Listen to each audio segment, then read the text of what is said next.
Somewhere over occupied Poland, in the final days of May 1944, a column of fire punched through the overcast sky. A V-2 rocket, launched from the testing grounds near Blizna, screamed across the eastern frontier at more than 3,000 miles per hour. But something went wrong. The guidance failed, the engine cut, and the rocket fell not into a target grid, but into the soft, marshy bank of the Bug River near the village of Sarnaki. It did not detonate. Within hours, members of the Polish Home Army were racing through waterlogged fields, dragging branches over the wreckage, hiding the most dangerous object in occupied Europe before German patrols could find it. What they had just captured was Hitler's most classified weapon, the so-called miracle that was supposed to break Britain, and no one in Berlin knew it was missing. To understand why a single fallen rocket in a Polish swamp mattered more than most bombing raids, you have to understand what the V-2 was, what it represented, and why nothing in the Allied arsenal could answer it. The V-2, or Vergeltungswaffe 2, was something the world had never seen before. It was the first long-range guided ballistic missile ever built. It stood over 14 meters tall, weighed nearly 13 tons fully loaded, and carried a warhead packed with amatol, a compound of ammonium nitrate and TNT. Its propulsion system used a mixture of ethanol and water as fuel, oxidized by liquid oxygen, fed into a combustion chamber by a revolutionary turbo pump driven by hydrogen peroxide. The engineering was beyond anything the Allies had in development. It was not merely advanced, it was a generation ahead. What made the V-2 terrifying was not just its explosive yield, it was its behavior. The rocket engine burned for roughly 65 seconds after launch, accelerating the missile to a speed of approximately 3,500 miles per hour along a ballistic arc that peaked between 80 and 128 miles above the Earth, depending on the programmed range. At that altitude, the V-2 crossed the boundary of space. On descent, it arrived at its target traveling at nearly 1,800 miles per hour, roughly Mach 2.35. That speed had a single devastating consequence. The rocket outran its own sound. By the time anyone on the ground heard anything, the explosion had already happened. There was no siren, no warning, no tremor in the air. One moment a street was standing. The next moment it was a crater. This was a new kind of weapon, and it demanded a new kind of fear. The V-1 flying bomb, which preceded the V-2 in deployment, had at least given people something to react to. Its pulse jet engine produced a distinct buzzing drone, audible for miles, and when the fuel ran out and the engine cut, there were a few seconds of silence, enough time to throw yourself flat or press against a wall. People in London learned the rhythm. They lived by it. They understood that after the silence came the blast, and they could make decisions, however desperate, in those final seconds. The V-1 could also be intercepted. Fighter aircraft could match its speed. Anti-aircraft batteries could aim at it. Barrage balloons could tangle its wings.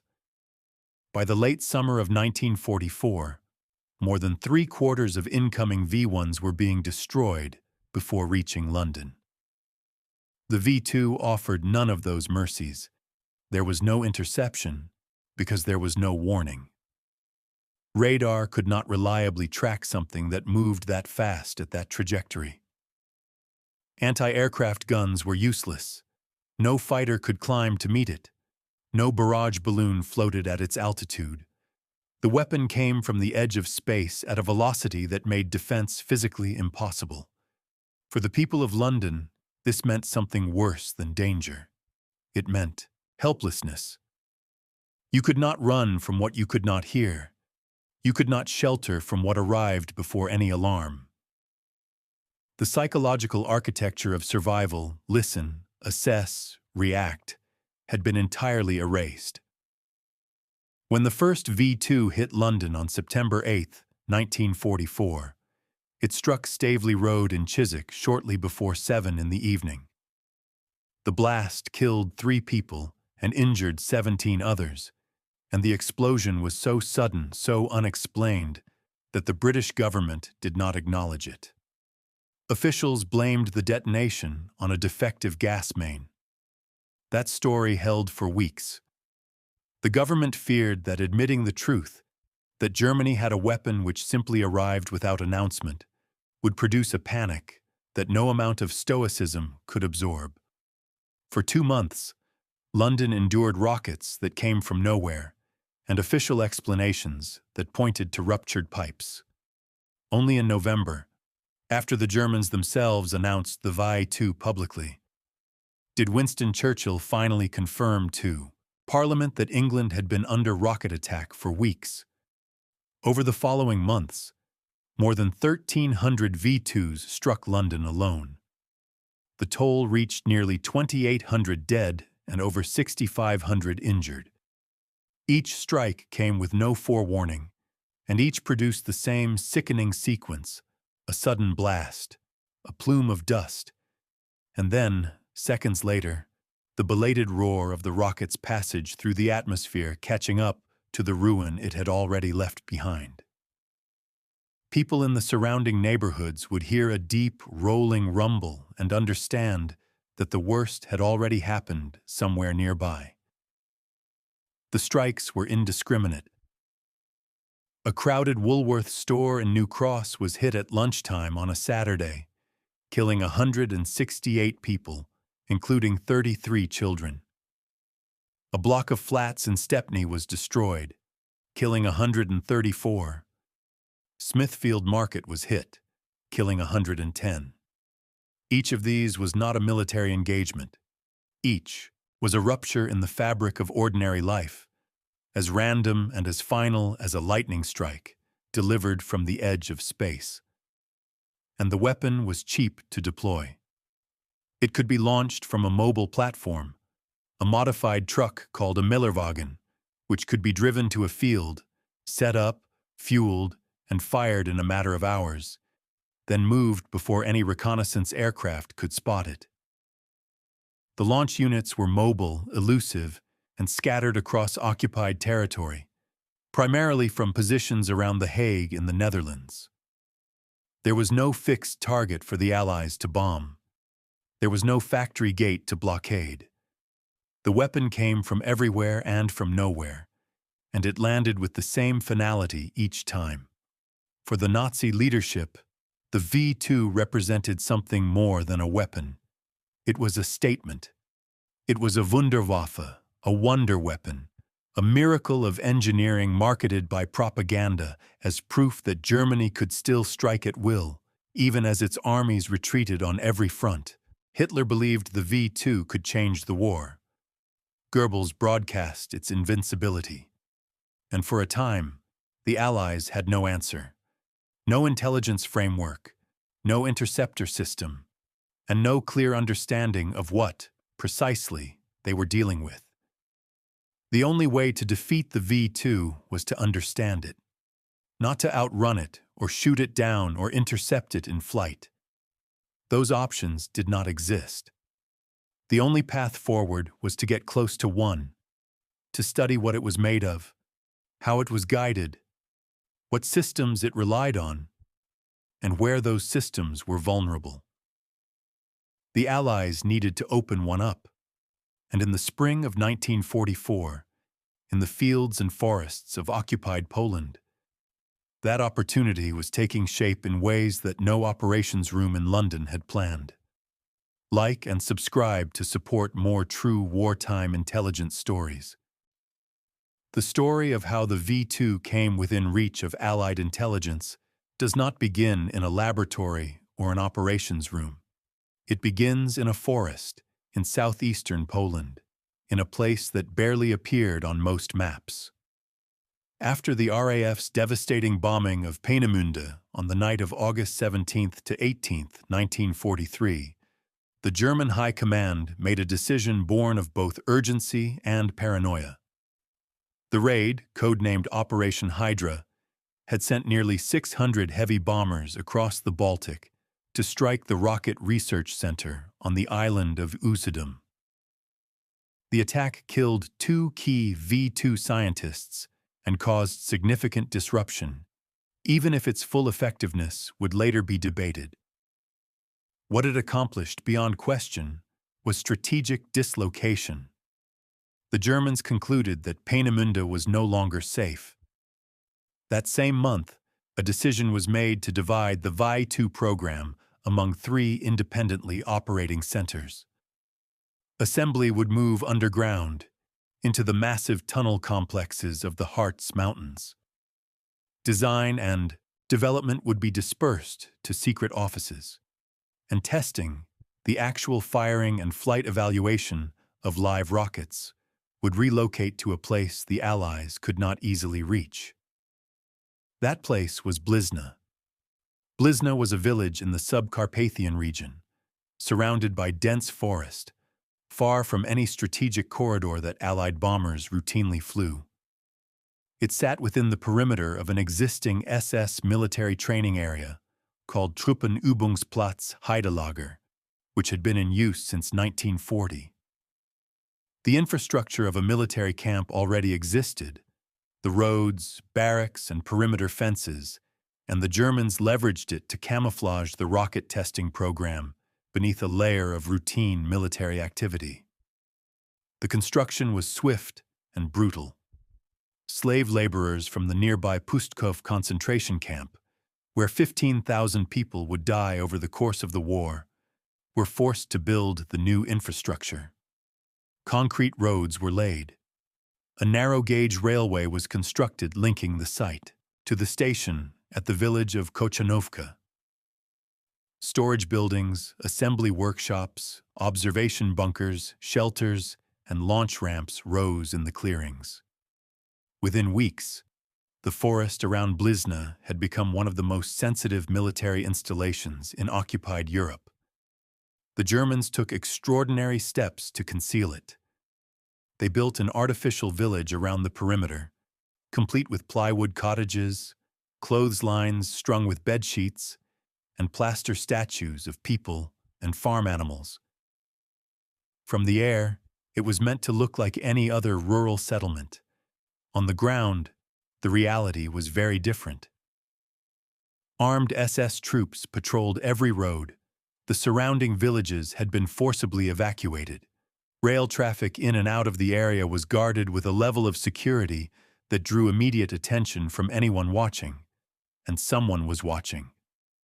The Polish Home Army, the Armia Krajowa, was the largest underground resistance movement in occupied Europe, and its intelligence network extended into every corner of the country. The forced evacuations around Blizna did not go unnoticed. Local farmers and foresters, many of whom were embedded agents or sympathizers, reported unusual activity almost immediately. By October 1943, the AK's intelligence headquarters in Warsaw was receiving its first dispatches about the new installation. The reports were cautious at first, confined to observable details: villages emptied, new rail lines under construction, heavily guarded freight cars moving at night. But the information sharpened quickly. An AK agent operating under the code name Makara managed to survey the Blizna railway line and observed a freight car surrounded by SS troops, carrying an object draped in tarpaulin that bore, in the agent's words, every resemblance to a monstrous torpedo. It was a V2 being transported to its launch position. On November 5, 1943, the first V2 was fired from Blizna. And from that moment, the testing program ran at a relentless pace.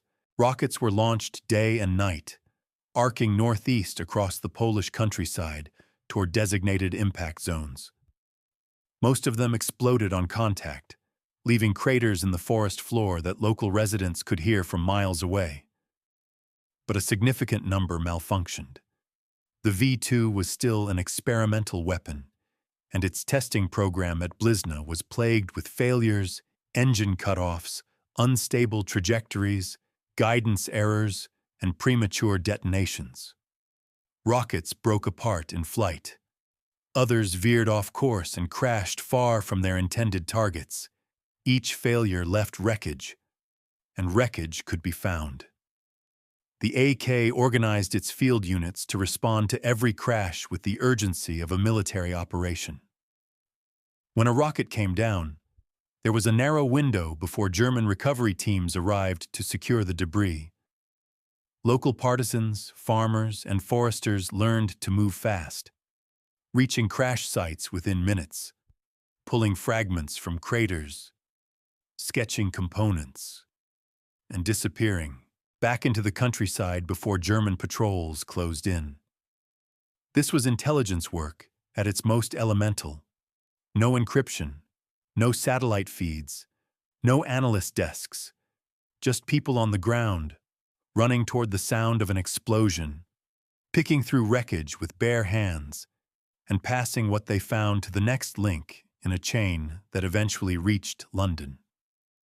The fragments they recovered were smuggled to secret laboratories in Warsaw, where a team of Polish scientists waited. By early 1944, the picture was becoming clearer. Reports to London described a projectile 14 meters long with a weight of 7 tons. A later dispatch refined it further. 12 meters long, 1.5 meters in diameter, 12 tons. The details were inconsistent, which was itself informative. The Allies were learning not just what the weapon looked like, but that it existed in variants, in developmental stages, and that its testing was ongoing and imperfect. British intelligence was hungry for more. Within Whitehall, opinion was divided. One faction believed the Polish reports and argued that a massive ballistic rocket program was underway. Another was deeply skeptical, insisting that no known fuel could propel a rocket of the size the AK was describing.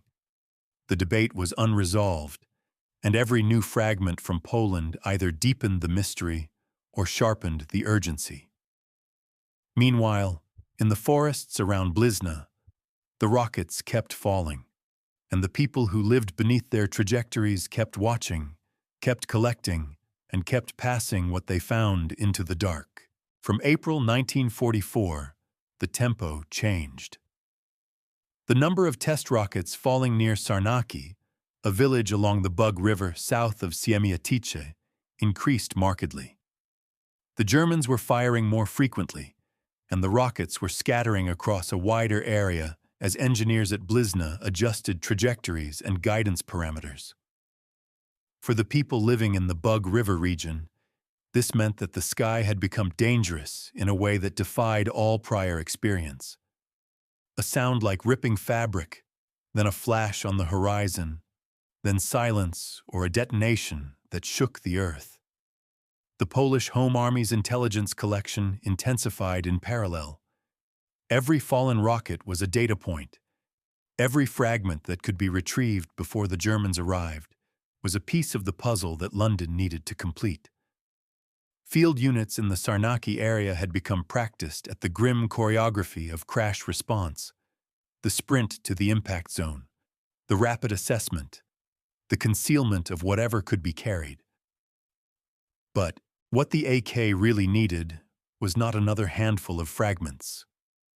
They needed a rocket that had not destroyed itself. They needed one that had come down with its internal systems largely intact, its guidance, its fuel delivery, its structure, so that engineers could study not just what it was made of, but how it worked. That had never happened. Every recovered piece so far was a shard, a relic of catastrophic failure. The AK had sketches and measurements and chemical residue, but not a functioning architecture. Then, on the night of May 20th, 1944, something changed. A V-2, fired from Blizna on what should have been a routine test trajectory, malfunctioned during flight. The guidance system failed. The engine cut prematurely. And instead of arcing toward its designated impact zone and detonating on contact, the rocket fell short, plunging on a low, unstable trajectory into the marshy ground along the banks of the Bug River near Sarnaki. It did not explode. The warhead failed to detonate. Whether this was due to a fuse malfunction, the angle of impact, or the soft, waterlogged ground absorbing the shock, the result was the same. A V-2 rocket, largely intact, lay half buried in a Polish swamp. This was not a handful of fragments. This was the weapon itself. The sound of the impact was heard across the surrounding countryside. Local residents, many of them connected to the AK network, recognized the signature of a rocket crash. But there was something different this time. No secondary explosion, no fireball visible above the tree line, just the dull thud of something massive striking wet earth, and then quiet. Word reached the local AK command almost immediately. Scouts were dispatched to the crash site, moving through the marshes in the last light of the spring evening. What they found confirmed what the silence had suggested. The rocket was there, partially submerged in the boggy riverbank, its casing cracked, but its core systems visibly intact. The guidance section was exposed. Fuel lines were still connected. The turbopump assembly was recoverable. This was the first intact rocket containing an entire V-2 system ever found by the Armia Krajowa. But finding it was only the beginning. The Germans would be searching. The rocket had deviated from its intended path, and the Blizna command would have noted the telemetry anomaly. Recovery teams would be mobilized. Patrols would fan out across the Bug River region within hours.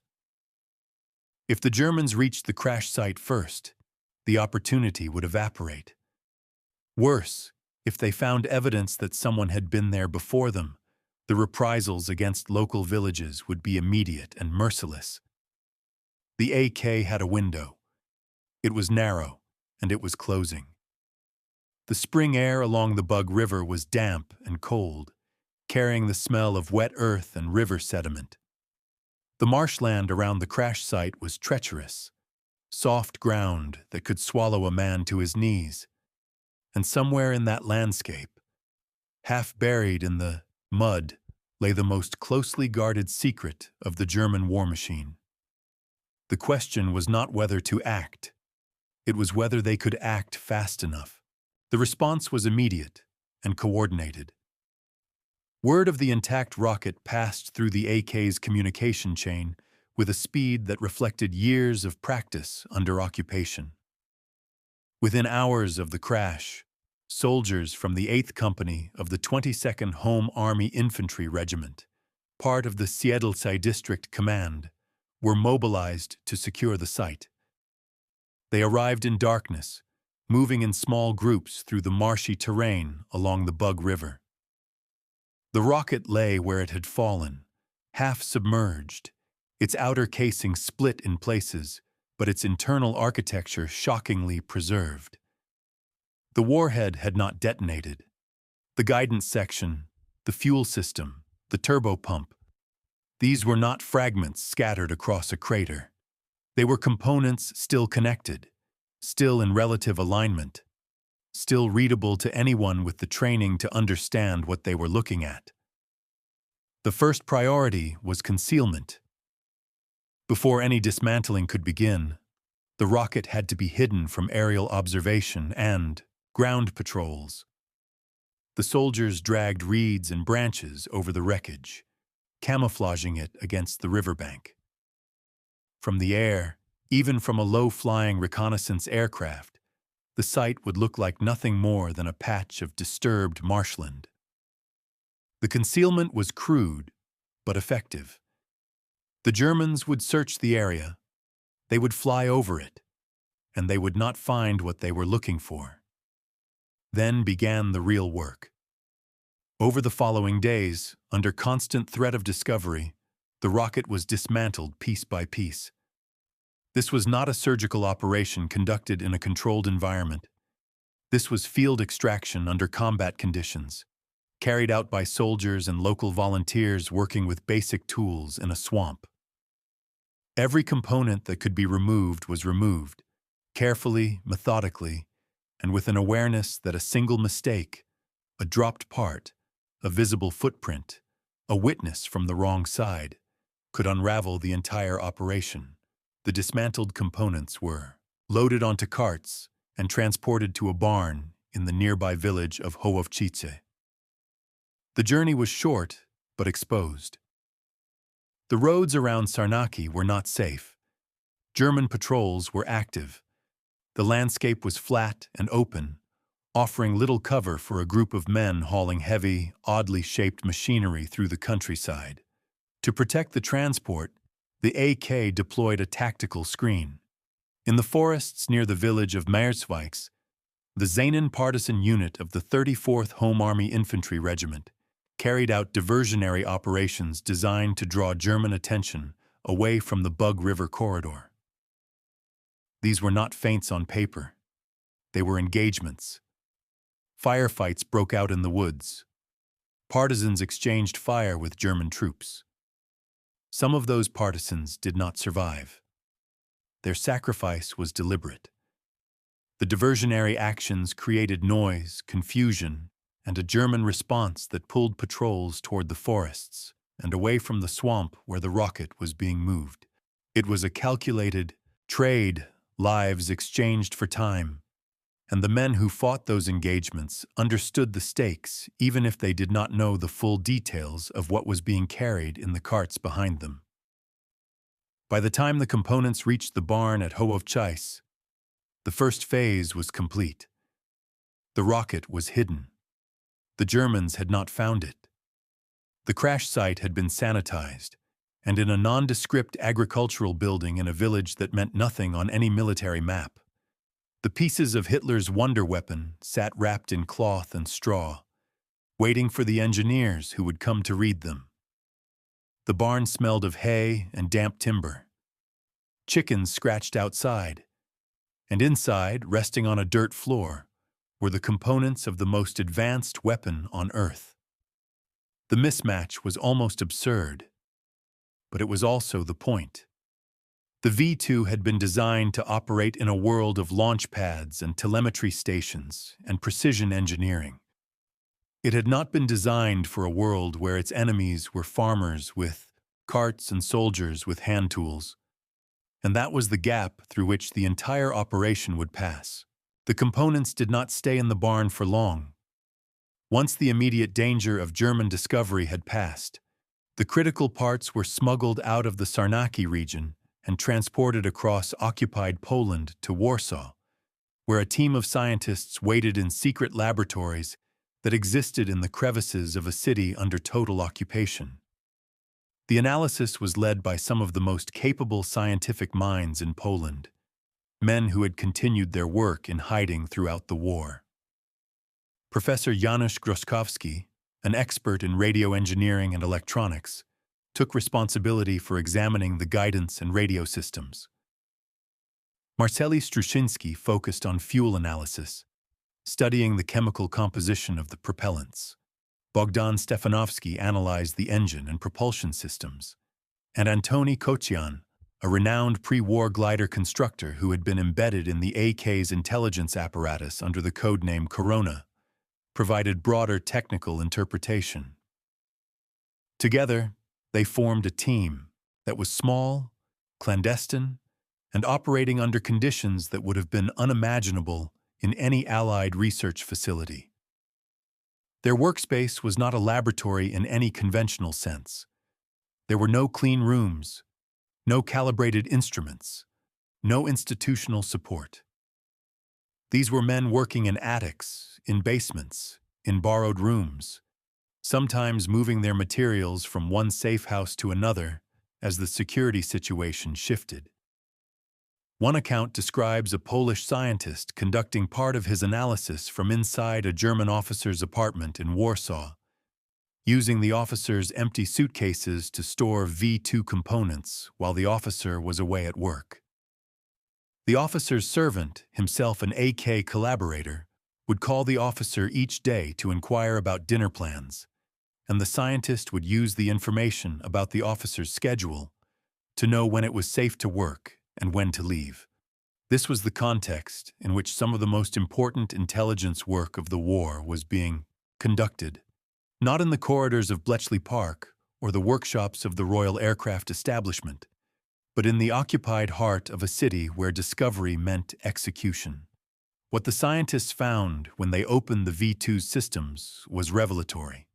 The guidance mechanism was more sophisticated than anyone in London had predicted. The rocket used a system of gyroscopes and an integrating accelerometer to maintain its trajectory during powered flight, and the engine cutoff, which determined range, was controlled by an onboard system that could be preset before launch. The AK team also discovered that the rocket contained radio control components, suggesting it could receive guidance corrections from the ground during certain phases of flight. This was critical intelligence because it implied a potential vulnerability. If the V2 could receive radio signals, then those signals could, theoretically, be jammed or spoofed. The fuel system confirmed what earlier AK reports from crash sites had suggested. Witnesses near previous impact zones had reported a strong smell of alcohol, and Straczynski's chemical analysis verified that the propellant was a mixture of ethanol and water, paired with liquid oxygen as an oxidizer. The turbopump that injected fuel into the combustion chamber was driven by hydrogen peroxide, a detail that the AK had been the first to identify from earlier, more fragmentary recoveries. This was no longer inference.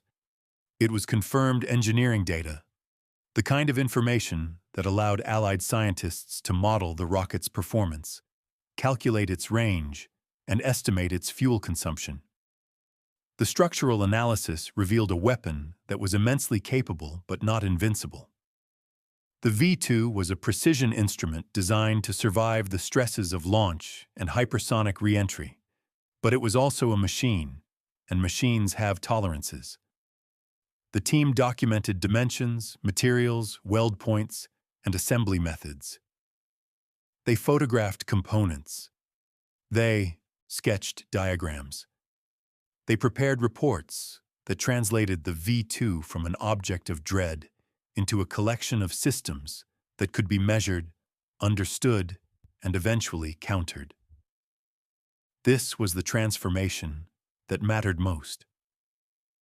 Before the barn at WWII and the secret labs in Warsaw, the V2 had existed in Allied consciousness as something almost mythological, a rumor, a whisper, a weapon that might or might not be real, and if real, might or might not be stoppable. After the analysis, it was data. It had dimensions. It had a fuel mixture. It had a guidance system with identifiable components. It had weaknesses. Fear loses its power when the thing you fear becomes legible. The scientists compiled their findings into a comprehensive intelligence package. Diagrams, chemical analyses, photographs, engineering assessments, and a narrative report that explained not just what the V2 was, but how it worked and where its systems might be vulnerable. The package was ready. The intelligence was urgent. London needed it immediately. But between Warsaw and London lay 1,000 miles of occupied territory, patrolled airspace, and the entire German military apparatus. And the information in those reports was too detailed, too sensitive, and too voluminous to transmit by radio. It would have to travel by hand. The problem was not a lack of will. It was physics, geography, and the brutal arithmetic of wartime communication.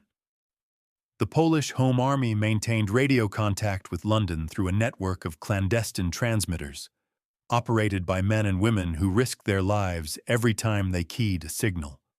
German direction-finding equipment was sophisticated and relentless. A transmitter that stayed on the air too long would be triangulated. The operators moved constantly, carried their sets in suitcases, and transmitted in short bursts using encrypted codes. It was enough for brief dispatches, orders, confirmations, situation reports. It was not enough for what the V2 analysis demanded. The intelligence package assembled in Warsaw was not a summary. It was a technical dossier. It included detailed engineering diagrams, chemical formulae, dimensional specifications, annotated photographs, and explanatory reports written by scientists who understood the significance of every data point. Transmitting that volume of information by radio would have required hours of continuous broadcast, an impossibility under German surveillance conditions. Even if the content could have been compressed and coded, the risk of interception would have been catastrophic. If the Germans learned that the Poles had captured and analyzed an intact V2, the reprisals would be immediate and total, and the intelligence advantage would be lost before it could be exploited. There were no safe ports. Poland's coastline was controlled by the German Navy. The Baltic was a German lake. The overland routes to neutral territory, through Slovakia or Hungary, were long, exposed, and dependent on a chain of contacts that could be broken at any link. Smuggling documents was possible, and the AK had done it before. But a package of this sensitivity and this bulk required something faster, more secure, and more direct. The only viable option was extraction by air. A single aircraft, flying from Allied territory, landing in occupied Poland, collecting the cargo, and returning before dawn. It was an idea that sounded simple and was anything but. The RAF had conducted clandestine flights into occupied Europe before. Special duties squadrons based in the Mediterranean had been flying supply drops and agent insertions into Poland since 1941, using modified Halifax bombers and, more recently, Dakota transports equipped with long-range fuel tanks. The flights were long, dangerous, and dependent on precise coordination with ground teams who marked improvised landing zones with minimal lighting. The routes crossed hostile airspace over Hungary, Yugoslavia, and the Carpathian Mountains. German night fighters patrolled the skies. Anti-aircraft batteries dotted the landscape. The margin for error was essentially zero. But by the summer of 1944, the pressure from London was intense. The V-1 flying bomb had begun striking London on June 13th, just days after the Normandy landings, and the Allies were now acutely aware that the V2 was next. Every day that the intelligence sat in Warsaw was a day lost. The AK communicated the urgency through encrypted radio dispatches, and London responded with a plan that would become one of the most audacious covert operations of the war. The operation would be called Most 3 by the Poles, meaning Bridge 3, because it was the third in a series of clandestine air bridge operations connecting occupied Poland with Allied forces. The British designated it Wild Horn 3. The concept was straightforward in outline.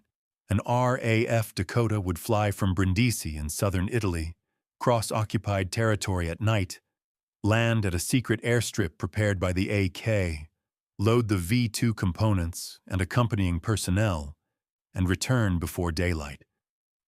The execution would depend on timing, weather, terrain, security, and the willingness of every person involved to accept that failure likely meant death.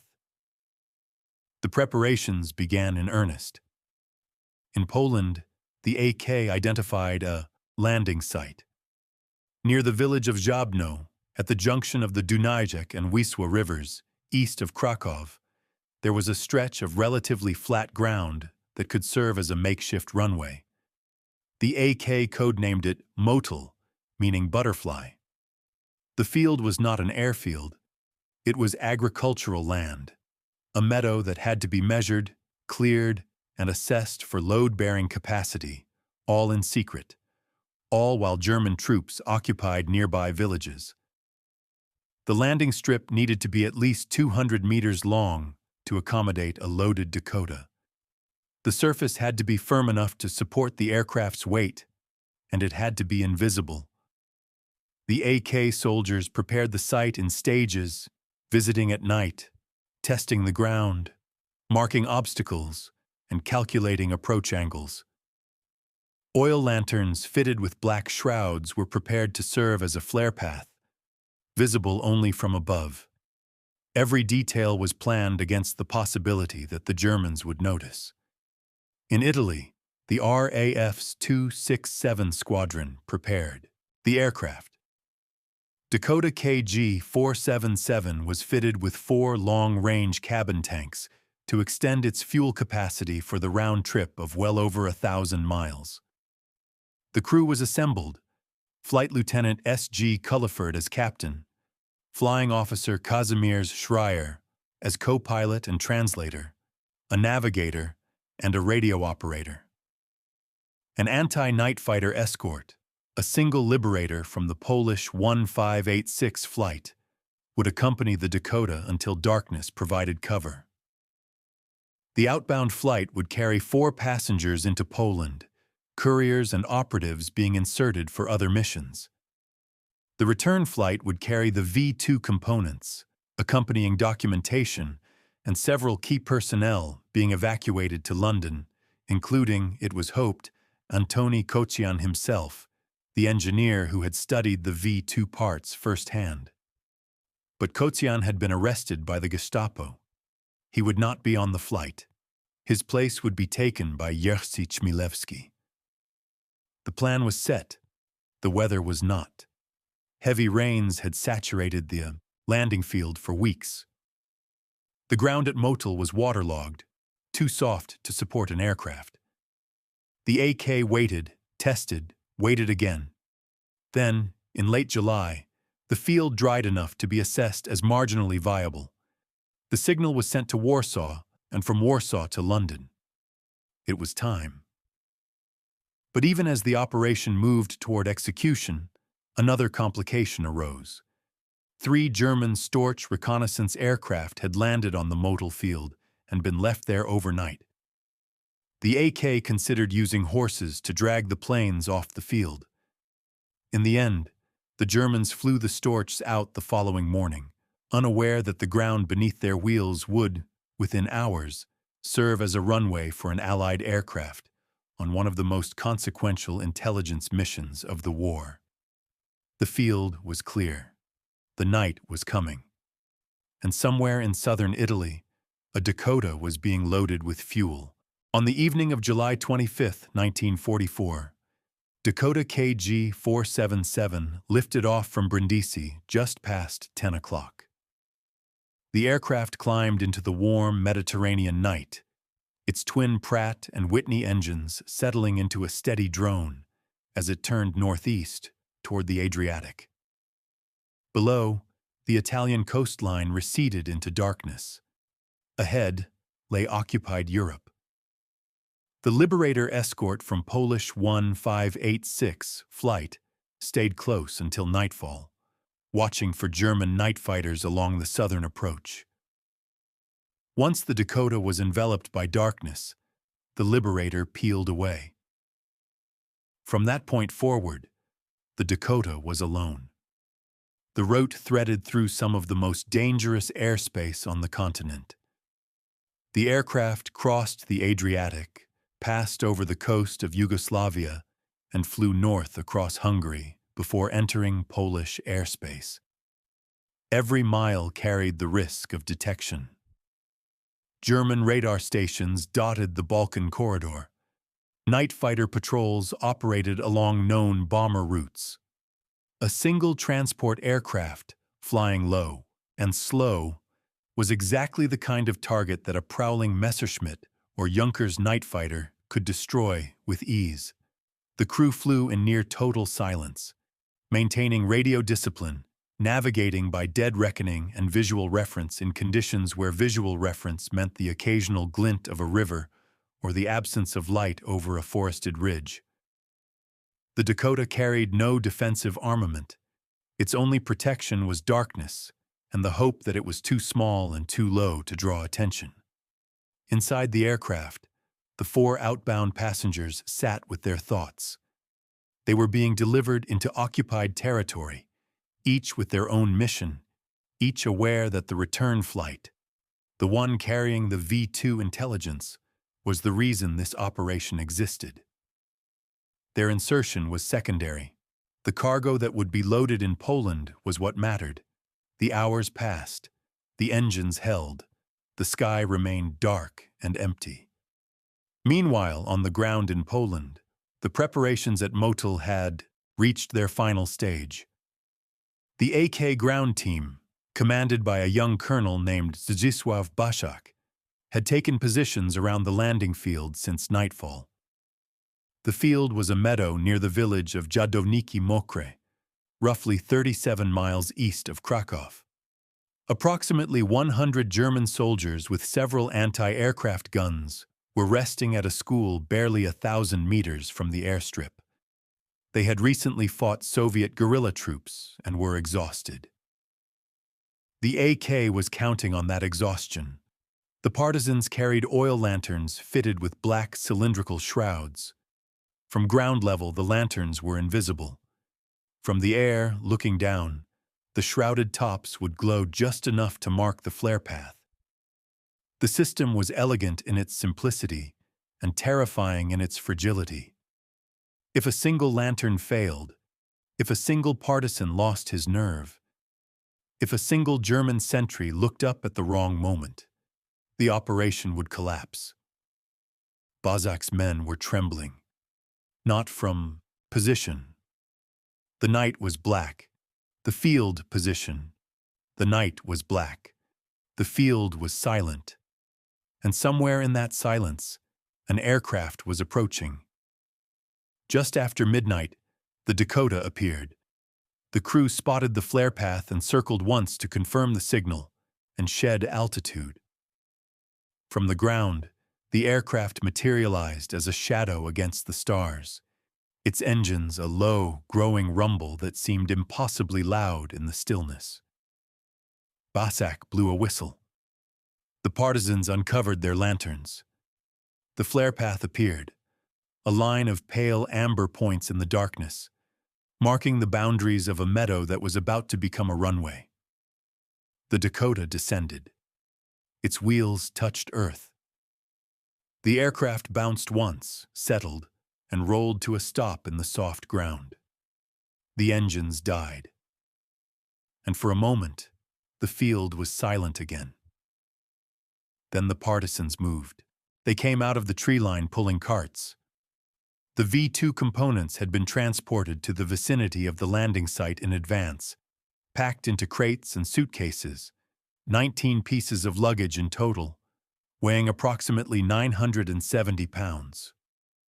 The cargo included dismantled sections of the rocket's guidance system, fuel delivery components, portions of the turbopump assembly, structural elements, and the documentation prepared by the Warsaw scientists, complete with diagrams, chemical analyses, photographs, and technical reports.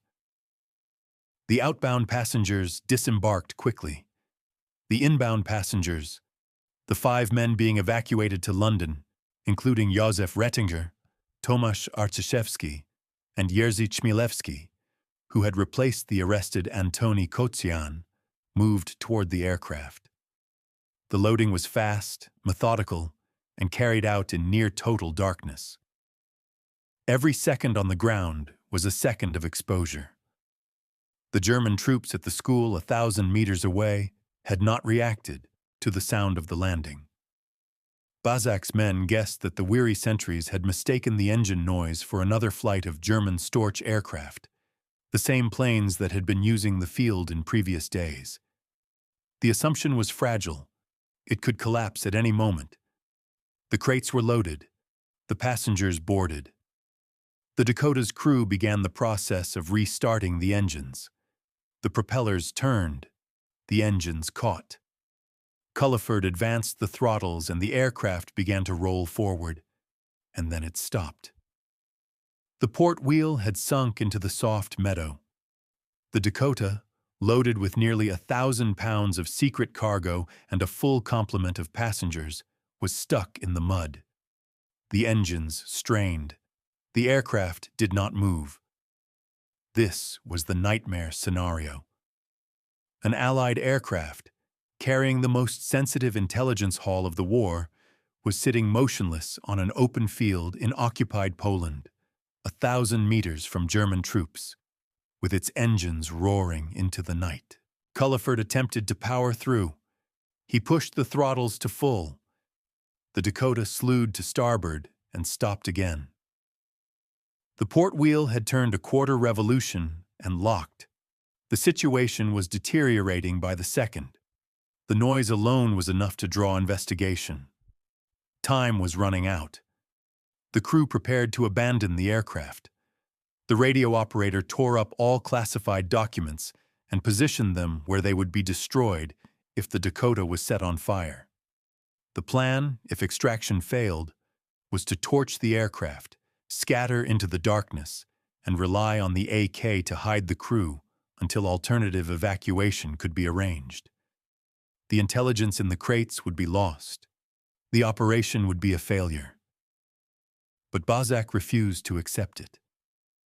The young colonel understood what destruction of the aircraft would mean beyond the immediate operational loss. If the Germans found the wreckage of a British transport on a Polish field, the reprisals against nearby civilians would be savage and indiscriminate. The villages around Motul would be punished for an operation they had no part in. The calculus was not just strategic, it was human. Bozak ordered his men to dig. Partisans dropped to their knees around the stuck wheel, scooping mud with their bare hands, jamming sticks and branches beneath the tire. It did not work. They tried again. Still stuck. Minutes passed. The engines had been shut down to reduce noise, but the silence brought its own terror. The awareness that every second of delay was a second closer to discovery. Finally, someone found wooden slats, planks from the slatted sides of the carts that had carried the V2 components were pried loose and wedged beneath the wheels to form a makeshift ramp. The mud was excavated again, more carefully this time. The planks were positioned. The crew was called back. The engines were restarted. Culliford pushed the throttles forward. The Dakota shuddered, rolled, caught traction on the wood, and pulled free. The aircraft taxied forward in a brakeless circuit, gaining speed across the uneven ground. But a new problem had appeared. The men who had been holding the lanterns for the flare path had left their positions, assuming the operation was over. The runway markings were gone. The crew committed anyway. The Dakota gathered speed across the dark, unmarked field, its engines straining at full power. At the last possible moment, the nose lifted. The wheels cleared the ground. The aircraft was airborne. Below, on the field at Motul, the partisans watched the Dakota disappear into the darkness, its engine noise fading eastward, then southward, then gone. The entire operation, from landing to takeoff, had lasted far longer than planned. Dawn was approaching. The AK troops scattered into the surrounding forest. The German soldiers at the school 1,000 meters away did not stir. The Dakota climbed back into the night sky, turned south, and began the long flight back to Italy. In its cargo, hold, packed in crates and suitcases, sat the internal organs of Germany's wonder weapon, bound for London, with its cargo intact, its passengers alive, and its airframe still bearing the mud of a Polish meadow on its landing gear. 2 days later, the cargo arrived in London. What happened next was quiet, methodical, and immensely consequential. The crates and suitcases were delivered to British intelligence, and from there to the scientific teams responsible for assessing the German rocket threat. These were not field agents or military planners. These were engineers, physicists, and ordnance specialists who had spent months trying to understand the V2 from fragments, rumors, and intercepted communications. Now they had the real thing. The components that emerged from the Polish packaging were not pristine. They bore the marks of their journey, from swamp water to barn, floor to cart to aircraft. But they were legible. The guidance system, the fuel delivery components, the turbo pump, the structural elements, all of it was there, accompanied by the detailed technical reports from the Warsaw team. The diagrams were precise. The chemical analyses were rigorous. The photographs showed components in situ, in the condition in which they had been recovered. For the British scientists, this was a before and after moment. Before the Polish delivery, the V2 had been an abstraction, a threat assessed through indirect evidence, argued over in committee rooms, and defended against with theories rather than data. Intelligence from aerial reconnaissance, intercepted signals, and earlier fragmentary reports had produced a partial picture, but one that was contested at every level. Some analysts had questioned whether the rocket even existed in the form reported. Others had debated its fuel type, its guidance method, and its maximum range. The uncertainty had been paralyzing. After the delivery, the uncertainty evaporated. The V2 was real. It was a liquid-fueled ballistic missile that used ethanol and liquid oxygen as propellants. Its turbopump was driven by hydrogen peroxide decomposition. Its guidance system used gyroscopes and an integrating accelerometer to maintain trajectory during powered flight, with engine cutoff determining range. Its structure was steel. Its dimensions were confirmed, and its engineering, while formidable, was identifiable and therefore analyzable. The most significant initial finding concerned the radio control elements. The Warsaw team had identified components suggesting the V2 could receive ground-based guidance signals during certain phases of flight. British scientists began devising methods to interfere with these signals, exploring the possibility of transmitting countermeasures that could redirect rockets in flight, potentially causing them to fall short or veer off course into the sea. The investigation would ultimately reveal a more complex picture, that the V2's operational guidance relied less on radio control than the initial analysis suggested, and that jamming countermeasures would not be as straightforward as hoped. But even this finding was valuable. Knowing what would not work was as important as knowing what might. Beyond the immediate technical analysis, the Polish intelligence enabled a broader recalibration of the Allied response to the V2 threat. The confirmed dimensions and fuel requirements allowed analysts to estimate production capacity and logistical needs. If you knew how much ethanol and liquid oxygen each rocket consumed, you could calculate how many rockets could be fueled from known German production sources. If you knew the manufacturing methods, you could identify which factories and supply chains mattered most. The intelligence transformed the targeting equation. Instead of bombing blindly at suspected launch sites, which were mobile and elusive, the Allies could now focus on the fixed infrastructure that the V2 depended on: the production facilities, the fuel plants, the rail networks, and the assembly lines that could not be hidden on a truck. The data from Poland also intersected with intelligence arriving from other sources. In June 1944, a V2 test fired from Peenemünde had gone off course and crashed in Sweden, near the village of Bäckebo. Swedish authorities recovered fragments and shared them with British intelligence. The Swedish debris and the Polish components, arriving within weeks of each other, provided independent confirmation. The two data sets could be cross-referenced, filling gaps in each and producing a composite picture that was far more detailed than either source alone. But it was the Polish delivery that carried the greater weight. The Swedish fragments were just that, fragments from a high-speed impact.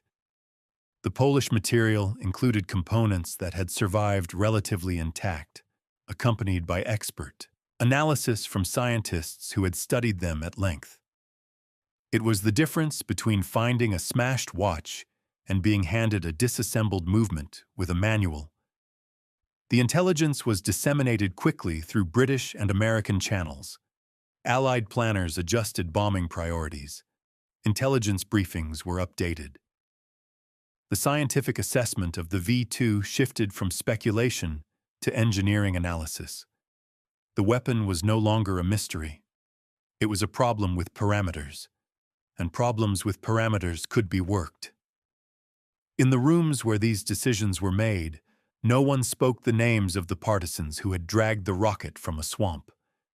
No one mentioned the barn at Hołowczyce or the carts that carried the components across occupied Poland. The intelligence arrived in London as data, clean and precise, stripped of the mud and blood and fear that had brought it there. But every number on every page had been carried by hand.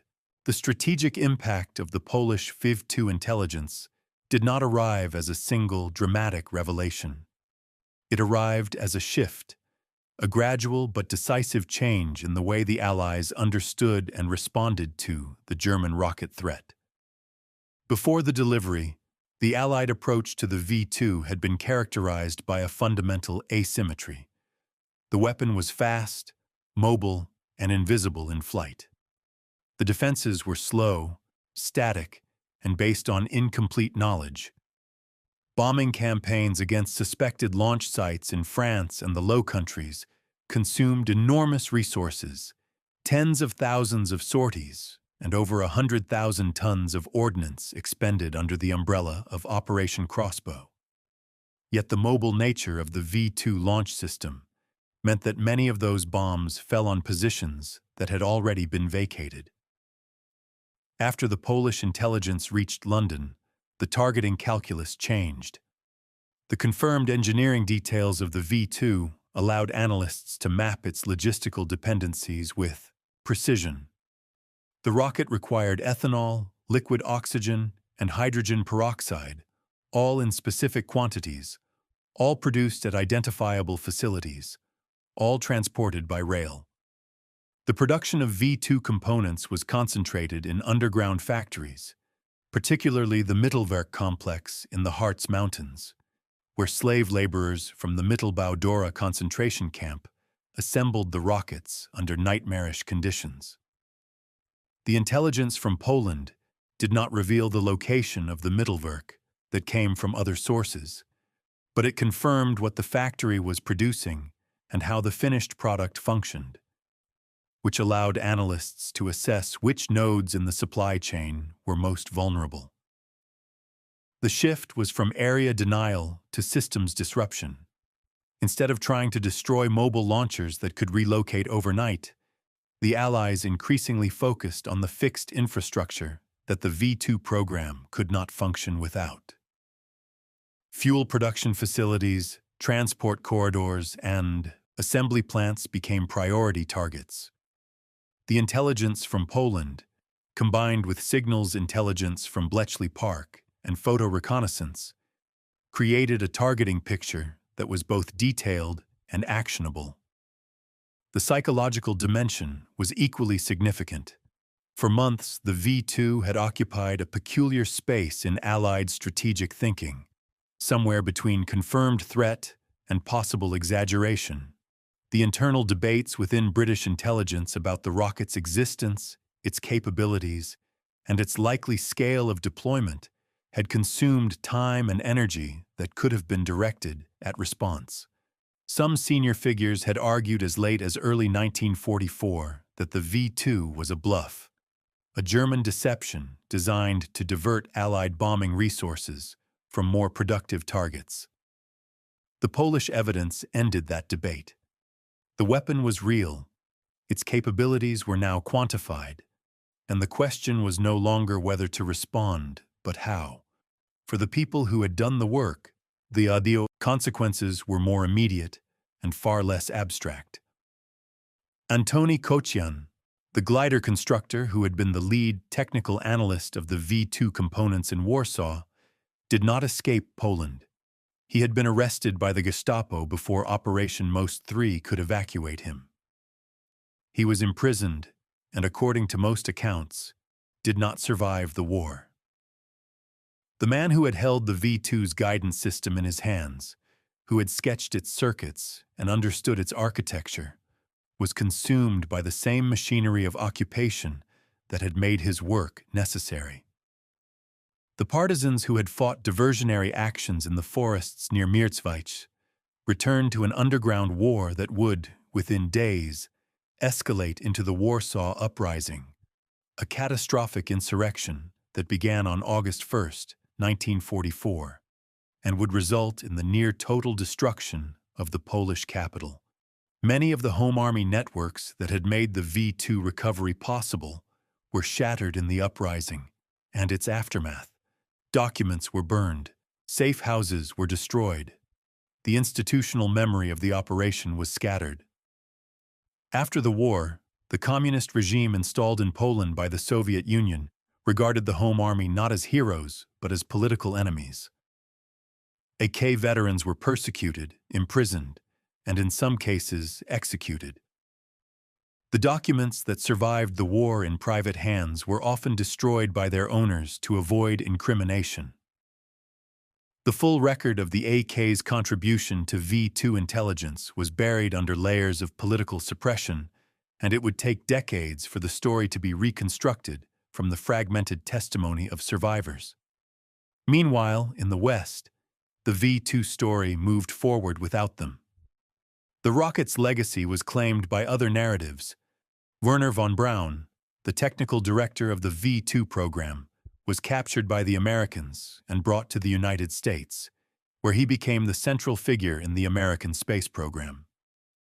The technology that had been built with slave labor and aimed at civilian populations was repurposed for exploration, and the man who had overseen its development became a national hero.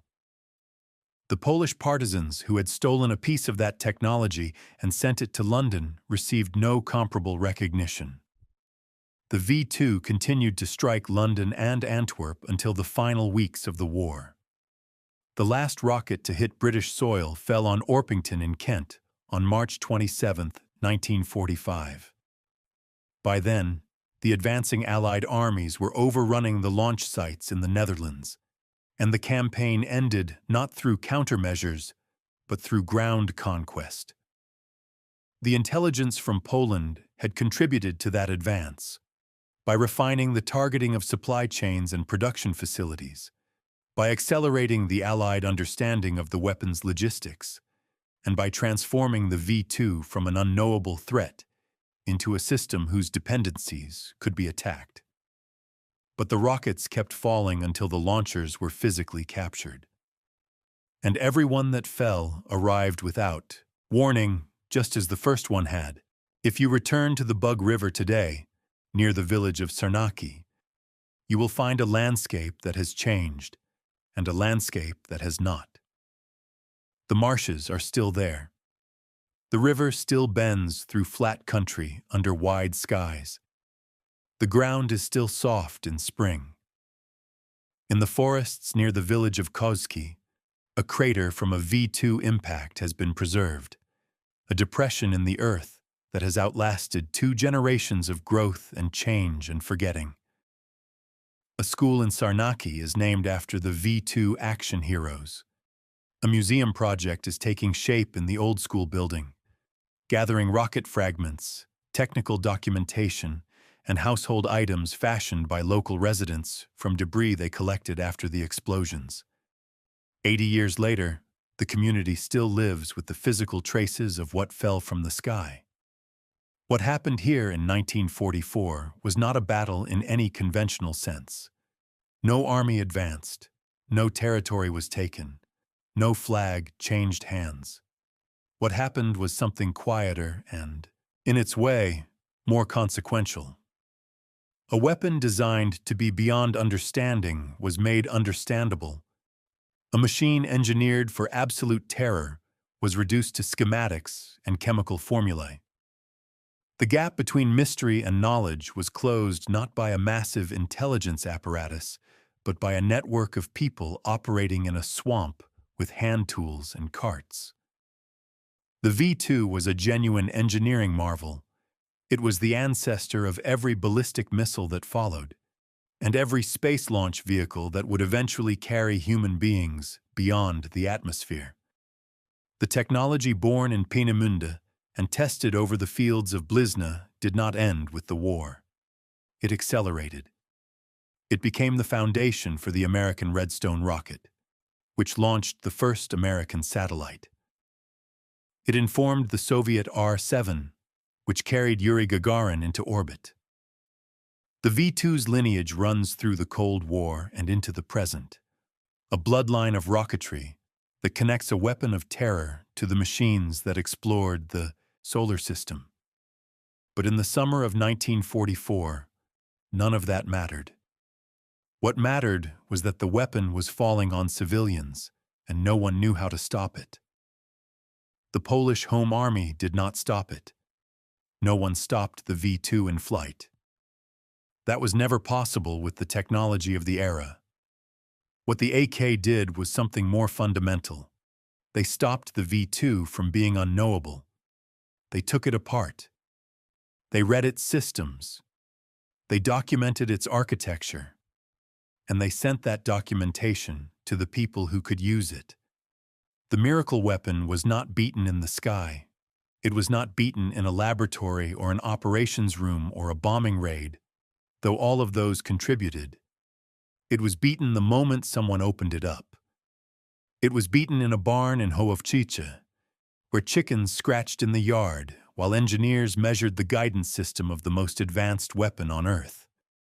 It was beaten on a muddy field near Tarnów, where partisans dug a transport aircraft out of the mud with their bare hands while German soldiers slept 1,000 meters away. It was beaten in a Warsaw apartment, where a scientist hid rocket components in a German officer's suitcases and timed his work by the officer's dinner schedule. It was beaten by people whose names were suppressed for decades, whose documents were burned by successive regimes, and whose contribution to the outcome of the war was acknowledged not in victory parades, but in footnotes. The V-2 traveled at 3,500 miles per hour. It arrived from the edge of space. It was designed to be untouchable. And it was undone by a swamp, a barn, and one midnight aircraft that carried its secrets into the hands of people who could read them. That is how the miracle weapon stopped being a miracle. Not with a bang, with understanding.